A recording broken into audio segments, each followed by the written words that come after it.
Hello, y'all. It's episode. Wait, it's episode 7. I like that. Yeah. Yeah. We in February. This week after Valentine's Day. Hope y'all felt the love in the air. Today I have a special guest. I met him in San Antonio. We was hooping. It was good times out there. Now he's a well accomplished young man. He has his own brand called Heaven on Earth. But I feel like I should let that go to the CEO because he can kind of iron everything out better than I can. But how'd you describe yourself, LaDavion? CEO, creative director, everything really. Only thing I don't do is marketing. That's Brian. Mm-hmm. Brian is the one who does all that. But as far as like the designs, everything else, I do everything else. So I guess just CEO is fine. Just Like CEO that. is fine. All right, so I kind of do want some background on your brand and Yeah. how it came to be. Like, what's your inspirations behind it? How'd you start? When'd you start? Because I just knew, oh yeah, he got a brand and it's kind of lit. Like, he got Yeah, some nice so- pieces. I started, I think, in 2021, Hmm. right before like it became a trend, like everything like that. I had just graduated high school, and no, but back up a little bit. So at first, I used to do photography. That's kind of what I was doing at first, just kind of like as a side hustle. Like I just was getting ready for school, need a little bit of money. Like I also liked it a little bit at first, and I just kind of like Came too much of a business. yeah, and Yeah, I then know that route. I had the Heaven on Earth page was the photography page at first, and then after a while, I stopped doing. I actually no, I had went to school UTSA my first day in my dorm. I had my camera in my hand and I dropped it down the stairs while moving in. The move-in day, I dropped it down the stairs.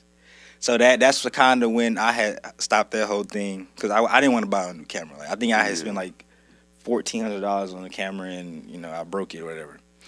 And then after that, I had already had the brand idea in mind, but I was gonna start a whole different page for that. So I stopped doing the photography, and then it was shot by LaDavion at one point, Hmm. and I changed that to Heaven on Earth Studios, which is what it is now. And yeah, that's pretty much how it all started, though. Yeah. It's crazy. It's Yeah. like a little old man. Yeah, vibe, like that's another thing too. I was thinking about like if I didn't drop that camera, or if I didn't like. Yeah, you probably would be in a whole different I path don't right I now. don't know what would have been going on at that time, but yeah, that's why. And then that same day, like that next day, I was like so mad and so upset, and I was just like, dang, like now that I think about it, like I always think about all this stuff leading up to now. Like everything really does happen for a reason. Like Yeah. Now that's yeah, that's that's crazy. crazy. Yeah, that's what I was saying too. But yeah. Because imagine it, man. I'm not gonna say it was a good thing that your Yeah. camera broke, but I do look at it as a good thing because Mhm. if I didn't drop the camera, I wouldn't have started up. Like, Yeah. you know what I'm saying? Or, I would have probably been doing something else besides what I'm doing now. But, that's why I look at it. Like, if I didn't drop that camera, it's like a seed. yeah, that's how I look at it too. Okay, so in doing so, how's your startup with the brand? You say you started in 2021. I know it ain't easy to Yeah, get off the so- ground at all. So Starting up, so I've been doing my brand for about, I want to say like 4, almost 5 years now. And starting up probably was the hardest because I didn't know nothing about business. Like, Mhm. I had just graduated high school. I'm pretty sure everybody in high school had dreams. Like, I wanted to play basketball. Like, that's kind of what I wanted to do, and I knew I wasn't going to play basketball. So I had to figure something else out and try to think of something else to do besides basketball. So that's what ultimately led me to going to school and just, doing that. But, yeah, that's kind of how it pretty much, came about, though. that's funny you even say, "Oh yeah, I wanted to play basketball." Because the first time we met was on the court. Yeah. That's what I wanted to do, but high school basketball, man, like I knew I was good. It's politics, bro. I knew I was good. I know it's politics. I knew I was good. It just like when I be hearing like a lot of my friends are like Division I athletes play basketball or play Division I, they always bring up the coaches. Like I think the coaches is like the biggest confidence booster. Like if you get along with your coach, it's a green. They're gonna lay off the red and carpet when for I you. was in high school, like I got along with my coach, but he was just like He had somebody else where he was kind of yeah. This my best. No, but he didn't have that though. It was multiple people. Like one day he'll be with Okay. this person, the next day he'll be like. Okay, so he was like, all right, depending on how you performing today is depending on how much. Exactly. Yeah, okay. that's how it was. Like I don't know. I didn't play basketball growing up, or What were you playing? I did track, so I did Oh, everything okay. but basketball, basically. But Yeah, I played football too growing up. I was real good at football too, but I just stopped liking football. I played it like my dad embedded football when I was little. Like I started playing football when I was like 3 or 4. Like I was playing football my whole life. That's what Really? my whole family knew me for football. what's your favorite NFL team? The Cowboys, of course, but the Cowboys, of course, but not right now because. I don't know Hey, what's but going look, on. chill. That new head coach, he been getting some good staff. It's been a good highlight. That's what I'm saying. Because Mike McCarthy, he was a decent coach. He could get us in the. I wouldn't blame Mike McCartney, bro. Like a lot of people were blaming him, but I think it's Dak. Hey, Chad, I don't think it's Dak. I think it's the defense. I think it's Dak, bro. I ain't gonna lie. Dak needs to be let go. I'm sorry. Dak is a great guy. But look, even if we change, I know this is off topic, but even if we do change Dak, we're going to end up having the same problems with not being able to stop the run in the playoffs. Every time we lose, we lose to somebody literally running the ball down our defense repeatedly all game. But if we score the ball, it don't matter. No, I mean, you say that, but at the same time, defense wins championships. Yeah, I know. Yeah, I understand. Because we used to have teams like the Chiefs that they might not even be able to score for 2 quarters. Second half, they going to. It's sports though, but we can talk about that later. We can talk about that later. But so did helping did you playing sports and you doing photography did that really help you get creative with what you're doing? Because I do know some people they they draw a lot of their inspiration from their past. I will say I've been always had the creative ability. I feel like I was born with it because even when I was playing sports, I always had that creative mindset. I really just think the creative mindset is just within you. You just kind of have to find it, really, depending on what you do. I think also it goes with who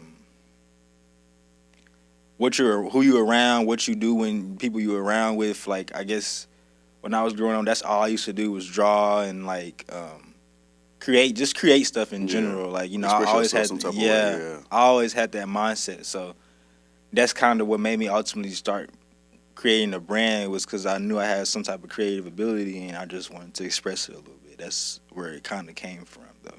Okay, I like that. Yeah. I do know you started off, I think, with T-shirts, correct? Yeah, I believe so. I think that's what I started. You've done a lot of pieces, so it's yeah. Hey, I'm gonna say pieces have been great too. I really do need y'all to go check them out, for real. New pieces coming in. I know. Yeah, new drop. Yeah. I have a new drop called Prayer Hills. The collection name is Prayer Hills. Yeah, if y'all want to shop, heavenonearth.shop. I'm just gonna throw a little advertisement. I'm gonna have everything down below, his personal social media and also the brand social media. But I want to also kind of touch base on why did you pick Heaven on Earth Studios? Because I do know you are a religious person. Yeah, and you do show that within your brand, and then also the messaging of the brand. And I like it personally because as a Christian, we don't really see a lot of good Christian brands where people actually trying to put down a message. It's more of just brand. It'll be a verse on it, and that's it. But you're actually getting into fully into the clothing. It's not just I'm a Christian that this is good clothes. I'm a Christian and also has a good message behind it. And I kind of want to expand more on that message because I like it. Yeah, so the whole meaning behind it is just spreading the gospel. It started off as just, at first I kind of started with regular pieces. Heaven on Earth, the name just came upon me. I didn't really think anything about it being a Christian brand. I didn't think about anything Christian or religious wise, because some people have different opinions about using God for money or using but I feel like if you have a relationship with God, regardless, it doesn't matter. You know what I'm saying? I don't think it's nothing wrong with that in my opinion. I if you're, you know, getting your funds and doing the right things with them, like donating to churches or, you know, doing things to give back, because that's the reason why he's giving it to you in the first place. There's nothing wrong with that, in my opinion. But yeah, I didn't have a plan of making it a Christian brand. It just kind of just happened. I had my first Christian, like, I guess, message piece or whatever, and it kind of did really good. So I just kept that whole momentum going, and as I kept it going, my faith started to grow. My, you know, everything started to grow, and I had a close relationship with, you know, God or Jesus, whatever, you know, whoever you call him. But yeah, I know some people call him God, Jesus. You know how that whole thing goes. There's different But semantics. yeah, my relationship started to grow, and, you know, so that's when I started to fully make that, you know, transition towards it. You know, it was a big step, but, you know, I basically built like a whole community. Like, we have people that, you know, we do basically like Bible study. Like, we have a whole community that do. But yeah, on the, what is it called on Instagram with the channel? Yeah, channel. Yeah, we send Bible verses. Is it a channel on your? Yeah, I have it on my brand Instagram. Yeah, I'm gonna check that out then. Yeah, so I usually send my stuff that I read and send it over to people just to, you know, in the morning time, nighttime, whatever. If people have a bad day, you know, just to try to get them some spirit and some gospel, you know, into them, so, you know, they can, you know, follow. That's very nice. Yeah, I like that.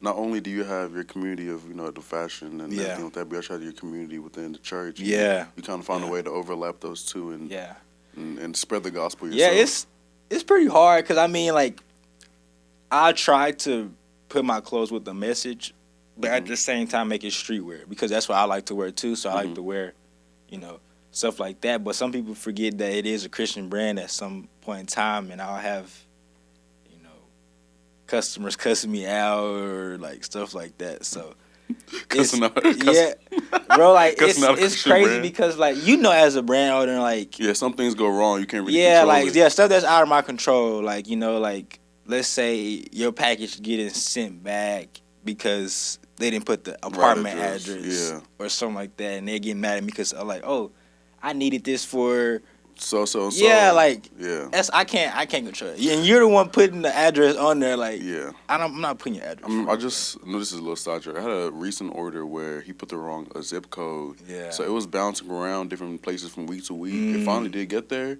but USPS people opened it up and took some stuff out. Really? Yes.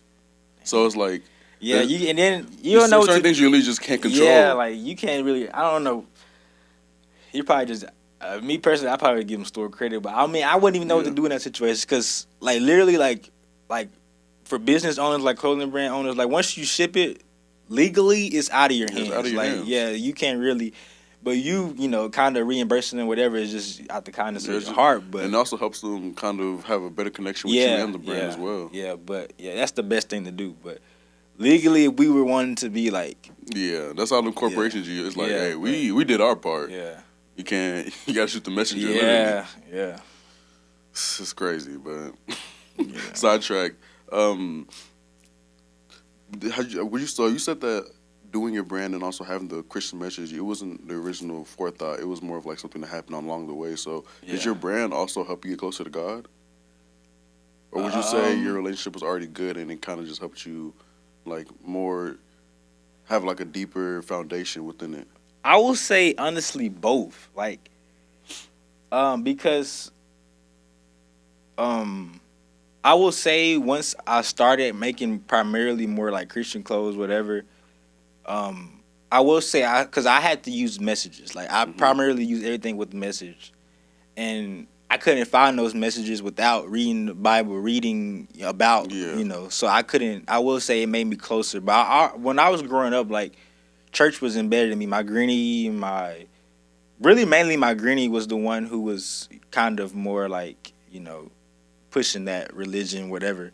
And that's kind of where it all came from. When growing up, we used to always go to church. My granny used to date a pastor, and, like, I was raised in a church. So, but, like, kind of when I got older, it just, you know, I'm on my own. So that's when I kind of started, you know, getting closer to, you know, God or whatever. But that's kind of where it came from, though. But I like that. So within now, what do you? I know because you've just had different messaging now, different outlooks of your marketing. I know you said Brian does some marketing, but I know it's a conversation that y'all usually have. Mm-hmm.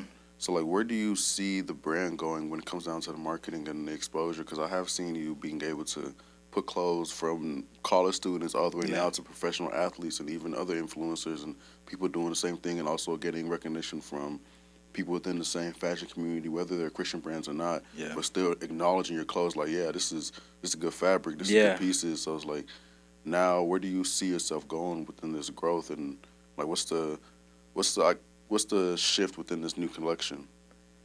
Honestly, I don't set goals for anything because I look at goals as just limiting yourself. You know what I mean? And I feel like, and a lot of things I've noticed, like when I set goals and I don't hit the goal, it kind of irritates me a little bit. So I try to keep myself from so much stress because, like, I just let God just control everything. Just let everything I just go with the flow. To be honest, like I just let if it happens, I just let it happen. Whatever. If it's something bad that happens, I'll just try to maneuver and just try to figure it out. But as far as like in 5 years, I just try to take everything day by day. To be honest, like I just let everything just work for itself. Work for itself. To be honest, It's kind of nice. It's like a very lighthearted take. Because I know most people's like, you gotta grind, you gotta do this. It's like, nah, you just gotta get up. Nah, I mean, like, I don't know. Like, I think of stuff like that as like, I don't know. I think it's stupid. I ain't gonna lie, because I don't think you can't realistically say what you're gonna do in 5 years. Yeah, because everything can change. Like, you know what I'm saying? A snap of the finger too. Yeah. So. Yeah, that living day by day also help. It takes less stress. Like that's just how I used to. I used to always be worried about, dang, what I'm gonna do, how I'm gonna pay my rent next month, or like, you know what I'm saying. I used to always think like that, but now I'm starting to think like, okay, just get through today. Like, figure that out later. Just get to the day and just go. Everything's gonna unfold, and that's also just trusting God. Like, so I can say that you have a lot of faith in not only yourself, but the things that you do. Too, that's a strong output on like where your roots are, because you can tell that's a truly like, all right, I know things are gonna end up working out. Now it's just making sure they work out, and also setting the path for myself and the people with me. Yep. Yeah, I like that. In doing so, how did you get motivation of like to keep going? Because I can tell this isn't something that you did say before. You were kind of stressing, so now you have a strong like sense of motivation and faith to keep pursuing. The people around me, I would say, like my girlfriend Jenna, she, when starting out, when we was in school, she was the one kind of like, business wise, she was the one like kind of just telling me like, like when I wanted to give up and just like, kind of just let everything go out, she was the one kind of okay, like, don't give up, just keep trying, keep going, keep doing everything that you're doing. You're doing the right thing. You just need to just keep going and just keep building. And like, she was the one that was kind of like, always embedded in just to keep going, do stuff like that for me. She's a good motivator. Yeah. It's good to have a good support team around you like that. It is. Hey, you see, that's how people that you look for to be splurging on Valentine's Day. Yeah, that's another thing too. Like, that's why I kind of like, when I was in school, I didn't really have like, the funds to do anything, or she was always looking out for me too. So, her mom, even her family too. Like, her mom was, when I was in school, like high school, we met in high school, and her mom and her, they both took me, like her mom took me in like I was, her kid, and and when I needed anything, she was always there, and same thing with her, with Jenna as well. Like, they both were, always helping me, because my mom, they were working and everything like that, so I didn't really ask them for, like, I didn't like asking them for anything. Like, I didn't, want to, bother them, because they had their own stuff going. Like, I have a little brother, he's 4 now, so they have a little one that, they have to, take care of. So I just wanted to just figure everything out myself. Like, I didn't really want to bother them too much, because, They got a lot on their plate. Yeah. So, but yeah, It's nice. You did kind of mention that you dropped out of college. Was that a heavy decision for you? I mean, yeah, I guess so. Yeah, because I was blessed enough to have my parents pay for it. So I didn't really have to. I know a lot of people like in school that come out of pocket for for school, and they work real hard to meet those needs for school, and I was I wanted to stay in school, but I feel like I was doing it for everybody else. I wasn't doing what I wanted to do, and I was just in school because you grew up with your parents tell you go to school. Well, not just your parents, just everybody in general, like your whole family tell you, okay, go to school. Like you need college. Like you don't need school, bro. I'm not gonna lie. Like I mean, you're a living testament of that. Yeah, You've been able to prevail. I will say, depending on what you want to do with school, you definitely need it. But I mean, you don't need school. You're able to take that risk and succeed with it. Yeah. So do you plan on going back, or is it like, okay, you're trying to just now solidify where you're going in your career? Because you have started building a career in what you're doing, and this is enough that you can put on your portfolio. Be like, I've grown a successful brand. Have done the creative direction. I've done the marketing side of the aspect, with some help as well. But you've also built stuff with a team, built a community around you. So it's like now you already have a resume that can get you into other creative roles as well. Yeah, I don't know. I just let it. I don't know. I just let everything like. You did say day by day. Yeah. I just let it just day by day. Honestly, like if it does happen, I'll let it. But that's kind of more so when I honestly don't want to go back to school because, like, I just feel like if I feel like if you leave school or like.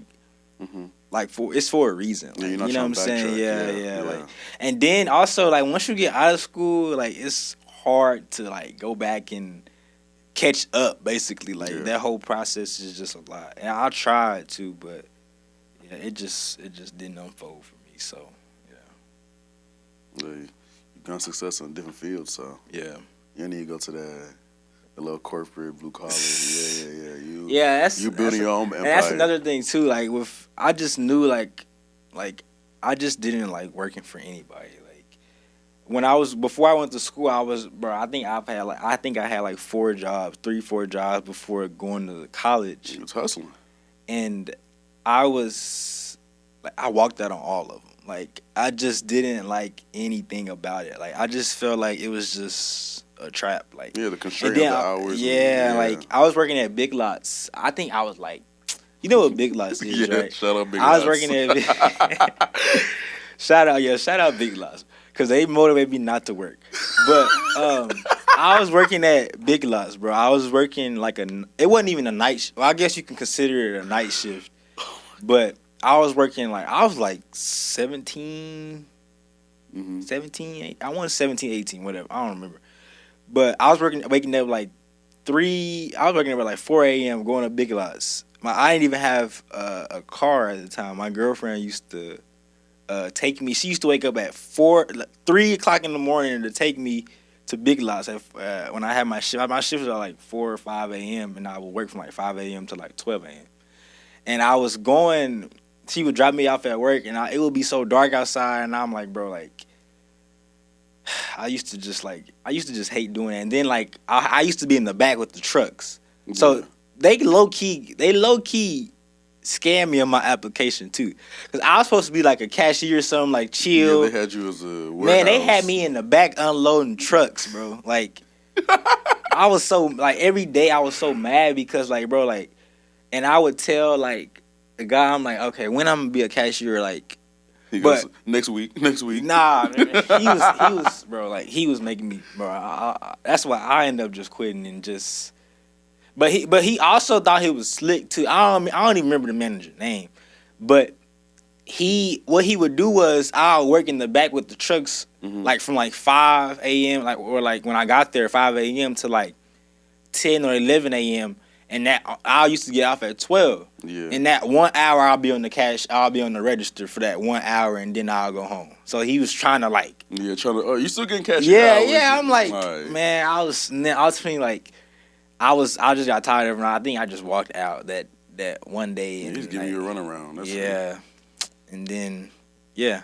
I mean, but look everything led out to. Yeah, I just That hard work and perseverance ended up panning out and translating too, because I know that back work ain't easy. Yeah. You're unloading trucks or doing. Well, inventory. that's how it is now. Like when I have a shipment, that's how it is now. That's what I feel like. It trained you regardless. And low key, that's what I was thinking. Like, dang, like maybe I was getting trained to be in Big Lots to do this. You know what I'm Yeah. saying? That's what I was thinking. But Hey, like you said, everything happens for a reason. yeah, but I'd rather do it for myself than for somebody sure. else, Yeah, of yeah. course. But yeah, You doing it for them, you don't know. You Yeah, ain't getting yeah, nothing out of it. yeah, Now you getting the full back end Yeah. and front end of it. So I was like, I like that.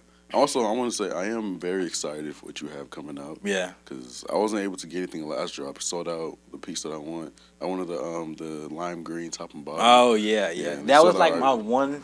That was the item I wanted for myself, but I didn't think other people would like it. Like I was just like, dang, who's gonna walk around with a lime green like? Like you see a lot of people Yeah, walk that's around what, with that lime that's green. what I was saying too. I was like, dang, like a lot of people walking around looking like a highlighter. Like people Yeah. are wearing it. Like that's what I was saying. Like, yeah, you just It's some of those niche things that people really like. Yeah. Okay, I like. yeah. this a I lot. think that's real too. Finding your audience too. Like Mhm. people, regardless of what you sell, like there's an audience for everything. Like Mhm. you know, but Okay, so let's touch base on that real quick before we wrap up. How did you find your audience, and was there any struggles in doing that, or because I know for someone like me, I'm still trying to find my community around my brand. So it's Yeah. like, can you give it? I some mean, advice I to will that? say starting out, kind of what I did was just put my stuff out there and just let everybody else Mhm. kind of just come towards like, cause I mean, obviously you don't have to be a Christian to wear my stuff or whatever because I make everything kind of both ways. You know, I try to make it to where, it has a message, but at the same time you wouldn't even still know wear it it has a casually, message. yeah. You know what I'm saying? So, yeah, I mean, a lot of people that actually support, Heaven on Earth is a lot of them aren't Christians. You know what I'm saying? Or some of them aren't Christians. So, I would think just putting your stuff, keep continuing to put your stuff out there, and just everything happens with time. Like over time, like you'll develop that I guess sort of cult, that they call it. Yeah, cult following. Yeah, and then it'll all just come, with due time. So that's just really how. Because like I was saying, I've been doing it for 4 years, almost Yeah. 5 years. So. You're seasoned. Exactly. I've been growing, for a long time. So, yeah. That's great news. Yeah. You have any other advice you'd like to give any aspiring clothing brand owners or even aspiring Christians that want to, take a bigger risk and get to a new level of life? For brands, I will say don't give up because that's the main thing that I struggle with. Just keep going just because I feel like I had an amazing piece and I didn't do, a certain way. I will say just keep going, keep putting your stuff out there, basically just keep hustling, like keep putting your stuff in people's face, keep marketing your stuff and stuff like that, and it's just gonna happen, like I said, with time. Like you can't expect, within a week for you to have 100,000 followers. Like, Yeah. It's a gonna take process, time, yeah. But and also with Christians, I will just say like for me, like I'm just speaking from, my experience, I would say once you, develop your relationship with God, everything is just gonna, everything you pray for, desire, whatever, it's gonna be added once you, understand your relationship with God first, and I feel like that was my biggest issue was I wanted all these things and I wanted to change my life, but I didn't, start at step one, which was, having a relationship with God, because he's the only one that can, grant everything, to you. You know what I'm saying? So ultimately, I just left alone all the, our society's kind of caught up in materialistic and, the whole image and aesthetic of, how they are. But, the priority is God, and that's, what you're going to have to, face someday, So that's more important than an Instagram image or your aesthetic or whatever. But yeah, that's pretty much it. So you hear that, everybody? You gotta keep your faith sometimes. Yeah. Just stay consistent. Yeah. It's gonna work out if you truly believe and you truly like really put yourself and God within the things that you do, and don't just be half in or half out. That faith and consistency will take you far. Yep. But I'd like to close off saying thank you for I appreciate you. It's an honor, honestly. Yep. Y'all should shop Heaven on Earth and also follow him. I'll have his links down below. But yeah, we've been in here for a little minute. You see that it does take a village. Yeah. He's able to have his village with his girl, his friends, and even now the community around, and also in his brand with the Christian side of it and the clothing side of it. So keep going, everybody. Yep. I appreciate you, Tommy, for having me. No problem. This was fun. So We'll do a part 2. No, so, for sure. Yeah, we're gonna check in second half. That's still season 1, so we're gonna check back in second half of the year. Yeah. Yeah. Thank you, everybody. Peace out. All right.